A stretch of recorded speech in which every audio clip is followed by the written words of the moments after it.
बेटा हमारा आखिरी ये यूरिक एसिड है, नाइट्रोजनस वेस्ट मटेरियल, तो उसको पढ़ लेते हैं। तो यूरिक एसिड की प्रॉपर्टी देख लें बेटा। पहली बात तो यूरिक एसिड क्या है बेटा, सॉलिड वेस्ट है। कौन सा वेस्ट है?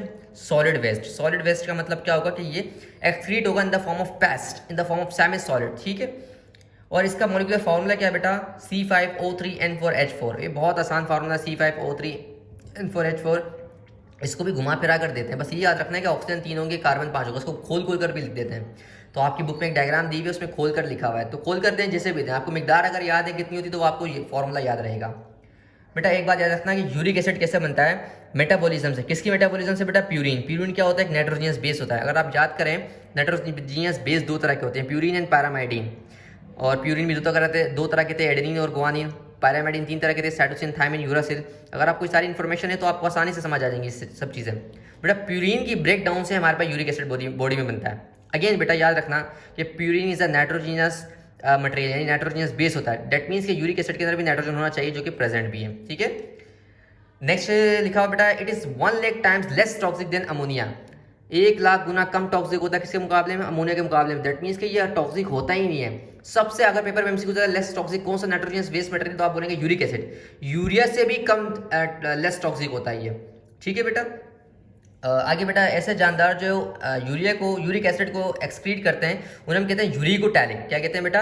वो यूरोटैलिक थे जो यूरिया प्रोड्यूस करते थे, ये है यूरिकोटैलिक, ये यूरिक एसिड प्रोड्यूस करते हैं, ठीक है बेटा।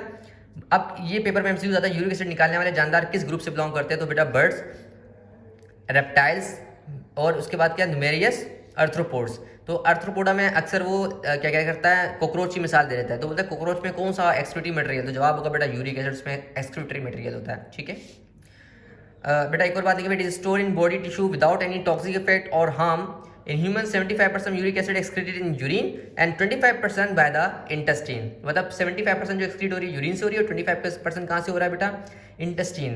बेटा जैसे हम यूरिया से टेस्ट करते हैं वैसे यूरिक एसिड, और आगे एक और था हमारे पास क्रिटेनिन, जो चौथा हमारे पास वो है नाइट्रोजनस वेस्ट। ये तीनों हमारे लिए किस में इस्तेमाल हो रहे होते हैं बेटा? किडनी के फंक्शन को टेस्ट करने के लिए इस्तेमाल होते हैं। मैंने बताया ना, अगर किडनी के अंदर ब्लड के अंदर यूरिक एसिड, यूरिया और क्रिएटिनिन की मिकदार बढ़ी भी आ जाए, दैट मीन्स किडनी काम सही नहीं कर रही, वो एक्सक्रीट नहीं कर रही। तो ये तीनों चीज़ें ब्लड में हम चेक करते हैं किडनी को असिस्ट करने के लिए भी, ठीक है बेटा।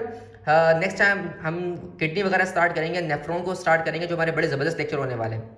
और एक बात याद रखनी बेटा, जितने भी अभी तक मैंने लेक्चर सारे दिए हैं, इन सारे लेक्चर्स की जो PDF फाइल्स होंगी सब कुछ मैं अपने ग्रुप में सेंड कर दूंगा, और ग्रुप का लिंक इस जितने भी लेक्चर्स दिए उन सबके डिस्क्रिप्शन में डालूंगा, ठीक है बेटा। कोई सवाल हो तो आप पूछ सकते हैं कमेंट वगैरह के अंदर, और बाकी ग्रुप में व्हाट्सएप पे मुझसे पूछ सकते हैं, मैं नंबर भी अपना डाल दूंगा। अल्लाह हाफिज़।